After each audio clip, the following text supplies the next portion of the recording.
And we are back in Studio 16 with a very special guest talking about all sorts of issues and topics important to Santa Monica. Graciously answering all of our questions about the present and future of the city is Mayor Kevin McKeown. Welcome. Well, thank you. The future of the city? I don't know that I'm an oracle. I'm a mayor. I'll do my best. Well, let's start out with an issue that's currently very important to the city, homelessness. Yeah, let's start by talking about the annual homeless count. Can you tell us about that? Homelessness has been an issue for our community for a long, long time, and I think we have taken an extraordinarily compassionate view. I mean, being without a home is not a crime. People do things when they're homeless that are criminal, and we do pursue those, but we're trying to be compassionate to the people who find themselves on our streets. I've been working on this issue for over 20 years, even before I was a council member. It was one of the reasons why I ran for city council, frankly. Things are better now than they've been in a long, long time. We've reduced the number of people on the street because we pursued a policy called Housing First. And what Housing First does is, rather than try to get somebody to clean up and get a job and do all these things before they qualify for housing, put that unhoused person into an apartment, and guess what? Their other problems fall away, because being unhoused makes it so difficult to deal with daily life. So that's been a huge success for us. We've gotten a lot of people off the street. There was a reduction of about 20% of the people on the street in Santa Monica since we started doing that. Now the number is starting to creep back up.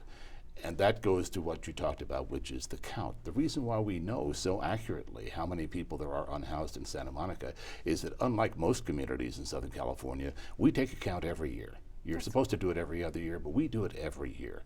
And it is not only a way to find out how many unhoused people we have, it has become a wonderful community solidarity event where people get together that evening and fan out throughout the city to be part of our community, to care, and to find out just, where people are sleeping at night on our streets. It's a great way to get involved, but also to become aware, like you said. Well, and it's not a transactional process. We don't go out and interview people we find sleeping on the street. We just observe. It's observational, not transactional. So nobody's being put at risk by this.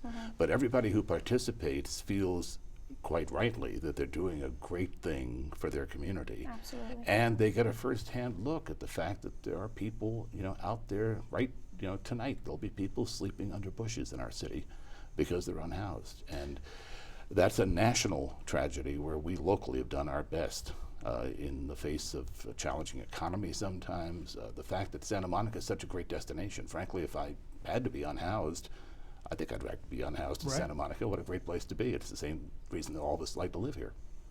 So this is a volunteer event. Mostly volunteers will be fanning out across the city. What will exactly happen that evening?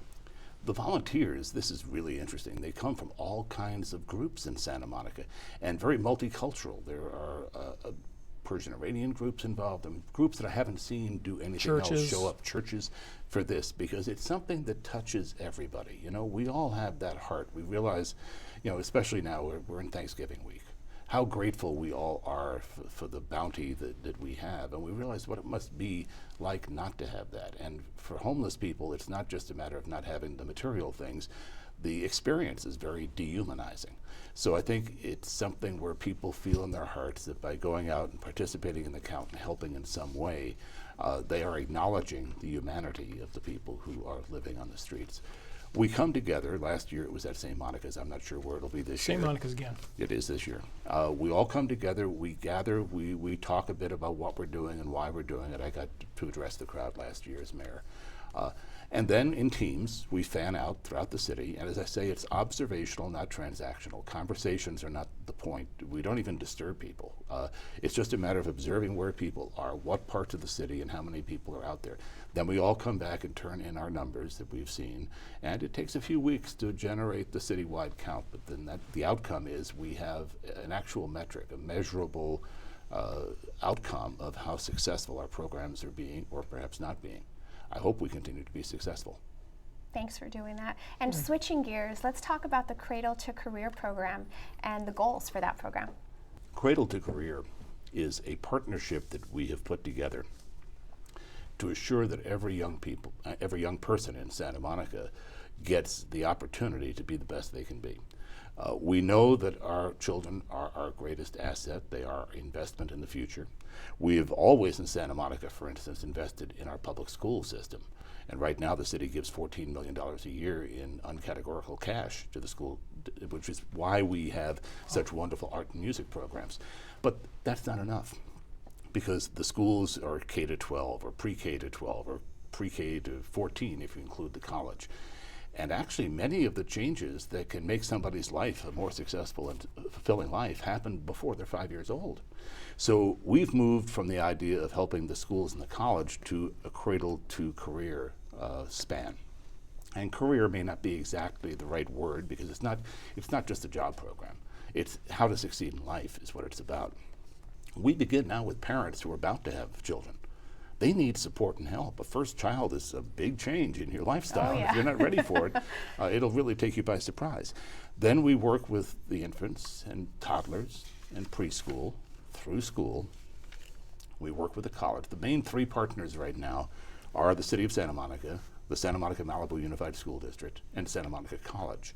But we also have many community partners. So for the part before the schools, we're working with the preschools and child care and early education facilities in town. Then for the career part, I want to talk a little bit about the Hospitality Training Academy. This is something that we have set up here in Santa Monica about 1.5 years ago with an initiative from the City Council. We put $93,000 from our council contingency funds into setting this up. This is an opportunity for local youth who are looking for work to be trained in one of our big industries, which is hospitality. Now, we also have a program for tech. That's a different field. But for hospitality, this makes a direct contact between the people who are currently in our hotels in town and restaurants and the young people who are looking for work and for whom this could be a career path. And we're not talking about just, hey, we'll train you how to be a waiter and then forget about you. There is a continuum here where people get into management if they're capable of doing that. So the whole idea of cradle to career is to span the whole life of everybody in this city. But what we've learned is you've got to start extremely young. And in fact, we start pre-birth. If you can make those changes in those early years, if a child grows up knowing that she or he is loved and supported, and if the community provides the support that encourages education, it's important to have housing. If a family lives in an apartment with too few bedrooms and a child never has the privacy to do her or his homework, that's going to affect them for the rest of their life. So our housing policies fit into this too. I mean, this is a really all-encompassing thing. Our well-being project is involved as well. But Cradle to Career, I think, has been one of the great successes in Santa Monica. And if people want to know how to themselves access some of these services, there may be people who are watching who have kids. Maybe there's a woman watching right now who's with child and knows that this is coming. What am I going to do? We have a website, and I'll read it off. It is programs.santamonicayouth.net. And it's a program finder. And you enter in the information, the age, et cetera, and it'll tell you exactly who to go talk to. So the city is doing a facilitating role in making Cradle to Career work. That's a great resource. Amazing. Well, happy Thanksgiving to you. Happy Thanksgiving to Any all big of us. plans? I'm just thrilled to have a few days off, frankly. Right. And I'm so grateful to get to live in Santa Monica, Right. let alone to be on the council, let alone to have been mayor during this very, very exciting year during which so much is done. And I'm really grateful for having had that opportunity. Yeah, congratulations to you, everybody at City Hall. You guys have had a huge year, really. We have. So thank you for coming in and sharing a little bit of the successes with us. And we thank hope you. to have This is your back. first year, so you should be Yeah, grateful that's to have another this first, show. yeah. Thank you. Yes. Thanks for being on our show a couple times too. We appreciate it. Thank you, Mayor. And for all that Thanks. you've done. Oh, thank you.